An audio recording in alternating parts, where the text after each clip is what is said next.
पिछले साल यानी 2024 में हिंदू कुश हिमालय और उसके संरक्षण के बारे में स्टडी करने वाली एक संस्थान international centre for integrated mountain development इसी मोड ने हिंदू कुश हिमालय स्नो अपडेट 2024 नाम से एक रिपोर्ट जारी की, जिसमें एक चौंकाने वाली बात सामने आती है। रिपोर्ट बताती है कि हिंदू कुश हिमालय से पानी प्राप्त करने वाली प्रमुख नदियों के बेसिन्स के स्नो परसिस्टेंस में भारी गिरावट देखी गई है, जो गंगा और उसके जैसे हिमालय से निकलने वाली नदियों के लिए ये अलार्मिंग सिचुएशन है, जो गंगा के सूखने की तरफ इशारा कर रही है।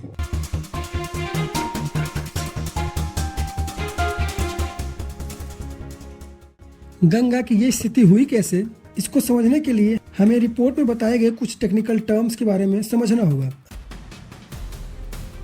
बिना उन टर्म्स को समझे हम गंगा के इस स्थिति के बारे में पूरी तरीके से नहीं समझ सकते।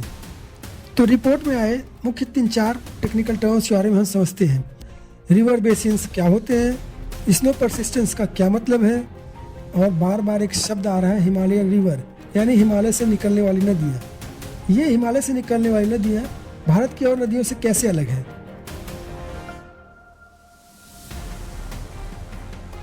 सबसे पहले समझते हैं कि रिवर बेसिन क्या होता है।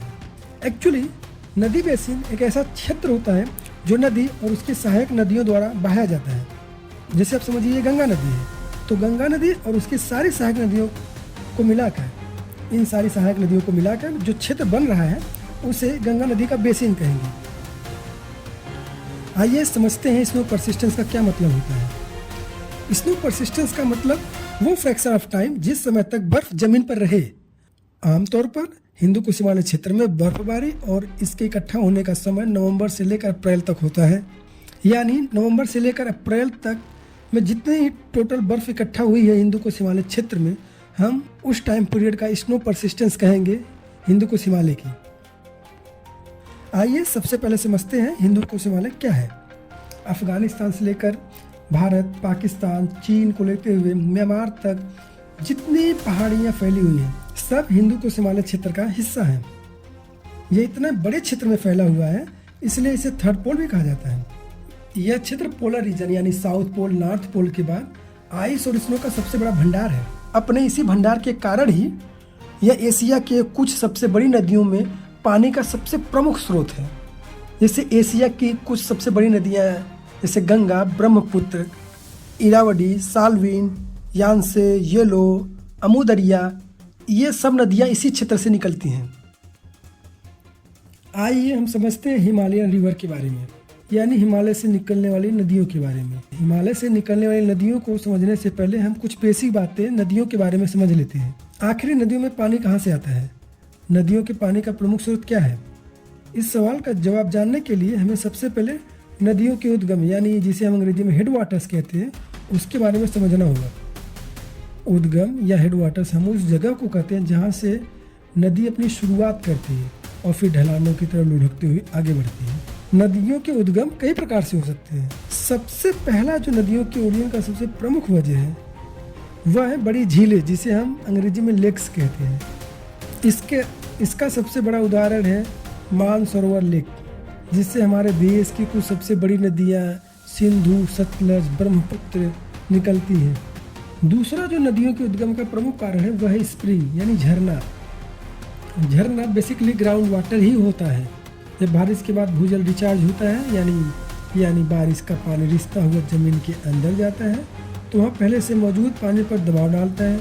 तो वह पानी मतलब पहले से जो मौजूद वह पानी है, छोटे छोटे क्रिक्स यानी खाड़ियों से होते हुए ग्राउंड सरफेस पे आ जाता है, जिसे हम झरना कहते हैं। भारत की अधिकतर नदियाँ झरने से ही निकलती हैं।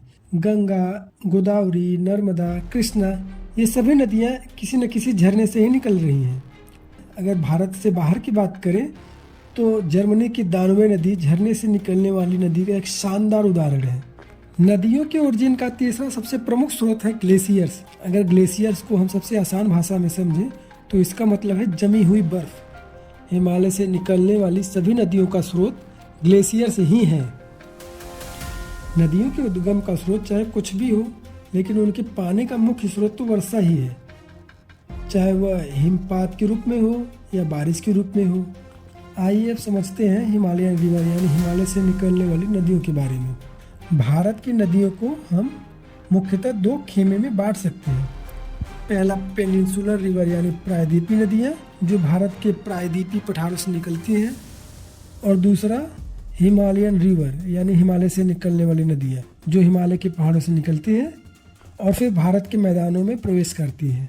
हिमालयन रिवर की उत्पत्ति हिमालय पर्वत श्रेणियों से होती है और हर क्षण पिघलते ग्लेशियर्स और बर्फ से पानी प्राप्त करने के कारण यह बारहमासी होती हैं, जबकि भारत की प्रायद्वीपीय नदियाँ मुख्यतः अपने पानी के लिए बारिश पर ही निर्भर करती है।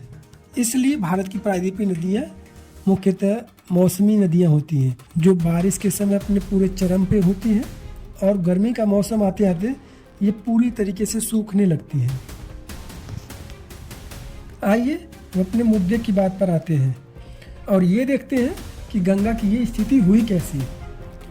सबसे पहले आप ये ग्राफ देखिए। नवंबर 2023 से लेकर अप्रैल 2024 तक हिंदुकुश हिमालय रीजन के क्षेत्र में बहने वाली प्रमुख नदियों की बेसिन में आए स्नो परसिस्टेंस के चेंज को दिखाता है। सबसे पहले हम गंगा को देखते हैं। नवंबर 2023 से लेकर अप्रैल 2024 तक इन 5 महीनों में जो हिंदुकुश क्षेत्र में स्नो एक्यूमुलेशन यानी बर्फबारी का समय होता है, गंगा बेसिन के क्षेत्र में कुल बर्फबारी में 17% की गिरावट आई है। दूसरी नदियों की बात करें तो सिंधु में कुल लगभग 24% की गिरावट आई है और ब्रह्मपुत्र में कुल लगभग 14.5% की गिरावट देखी गई है। और सबसे ज़्यादा जिस नदी में गिरावट देखी गई है वह नदी है हेलमंड नदी, जिसमें कुल लगभग 32% की गिरावट देखी गई है। आइए एक और ग्राफ से समझते हैं जो 2020 से लेकर 2024 तक इन क्षेत्रों में हुई बर्फबारी का लेखा जोखा बताता है। 2020 में गंगा बेसिन में कुल 17% का इजाफा हुआ था। फिर 2021 में लगभग 15.5% की कमी आई। 2022 में फिर बर्फबारी में 5% का इजाफा हुआ। फिर 2023 में लगभग 12.5% की कमी आई और इस साल तो 17% की कमी आई है।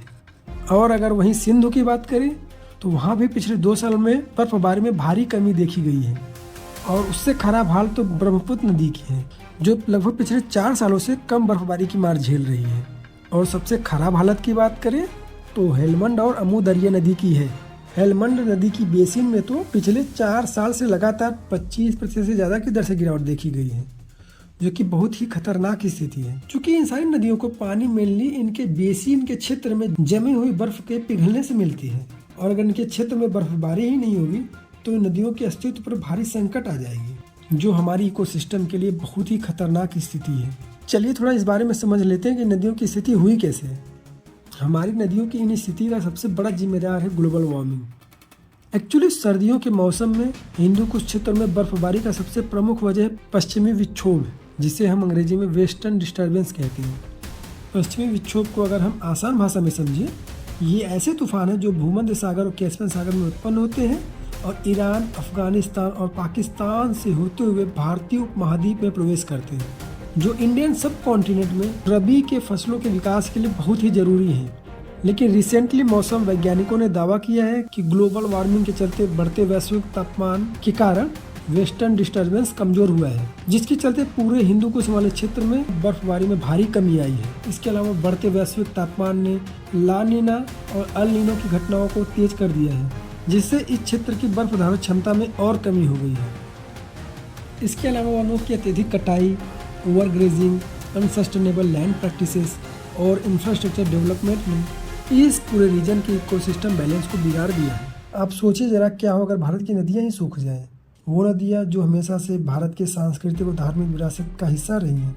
नदियों का जितना महत्व हाइड्रो इलेक्ट्रिसिटी प्रोजेक्ट और इरिगेशन के लिए है, उतना ही हमारी सभ्यता में उसका धार्मिक और सांस्कृतिक महत्व। हमारी नदियाँ इंडस्ट्रियल प्लांट्स के अनट्रीटेड वेस्ट, केमिकल फर्टिलाइजर, कई प्रकार के प्रदूषणों से लबालब भरी हुई हैं और इस आधुनिक युग में अपने अस्तित्व को खोजने का अंतिम बार प्रयास कर रही हैं।